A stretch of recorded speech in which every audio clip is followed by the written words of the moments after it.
पंडित जी उन तक पहुंचा देना मेरा यह संदेश कि मथुरा में अभी वे रजत जयंती मना रहे हैं। रजत जयंती महोत्सव है और जितने पूर्व छात्र हैं उन सब तक यह संदेश पहुंचा देना कि आप मथुरा से निकल गए हैं। हम मथुरा वृंदावन के मात्र अन्य विद्वानों को ही नहीं देखना चाहते, मथुरा के विद्यालय से, मथुरा के जो जिन दर्शन का विद्यालय है उससे भी जगत में विद्वान, श्रेष्ठतम विद्वान निकले, ऐसी है मथुरा की पहुंच होना चाहिए। क्योंकि मथुरा प्रसिद्ध है, अन्य विद्वानों के लिए मथुरा, वृंदावन ये सब प्रसिद्धि को प्राप्त है, अयोध्या।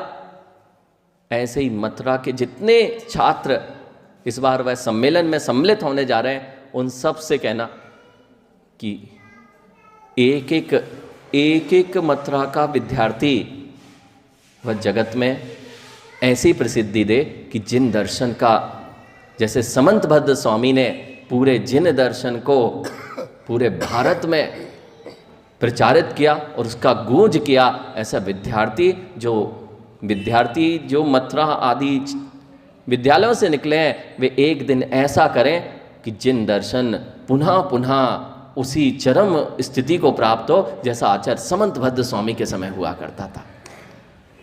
सभी को, यहाँ के भी विद्यार्थियों को यही आशीष है कि जैसे समंतभद्र स्वामी डंका बजता था, सिंह की गर्जना होती थी जब वे जाते थे, ऐसे ही आपको यहाँ से निकलने वाले जितने विद्वान हैं उनको इसी तरह से परिपक्व कीजिए कि यहाँ से जाने के बाद ये सोचे नहीं कि हमने शास्त्री किया, हम कुछ नहीं जानते हैं। आपने शास्त्री किसी ऐसी वैसी चीज़ों में नहीं किया है, आपने जैन दर्शन का शास्त्रीपना प्राप्त किया है और यही वह विद्या है जो सर्वपूर्ण ज्ञान की ओर आपको लेके जाएगी, पूर्ण ज्ञानी बनाएगी।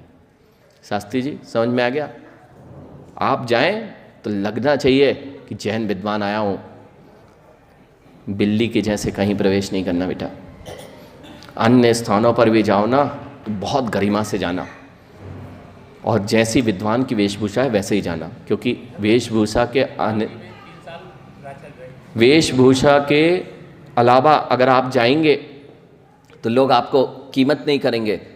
आप बहुमान से जाएं और यह सिद्ध करके आएं कि मैं छोटा मोटा स्थान का नहीं हूँ, मैं जैन विद्वान हूँ। किसी से डरने की आवश्यकता नहीं, कितना ही बड़ा हो, कितना ही अन्य दर्शन का कोई भी बड़े से बड़ा विद्वान खड़ा हो आपके सामने, डरने की जरूरत नहीं है। जो तत्व ज्ञान आपके पास में है वह जगत के अन्य जीवों के पास नहीं है। इसलिए सभी को मंगल आशीर्वाद है, जितने विद्यार्थी के हैं और जितने यहाँ के ट्रस्टी हैं और भी जो भी लोग यहाँ पर हैं, उन सब को यही आशीर्वाद है कि यह एक विद्यालय जो हमें मिला हुआ है और बहुत सालों से चलता आ रहा है, इसी तरह से यह जिन शासन की प्रभावना हमेशा हमेशा करता रहे और यहाँ से अच्छे अच्छे विद्वान, कोई आचार्य बने, कोई गुरु बन के निर्ग्रंथ बने और कोई विद्वान बन के जिन शासन की इस ध्वजा को हमेशा हमेशा उन्नत रखे। इन्हीं मंगल भावनाओं के साथ बोलिए आचार्य प्रवर श्री विशुद्ध सागर जी महामुनि।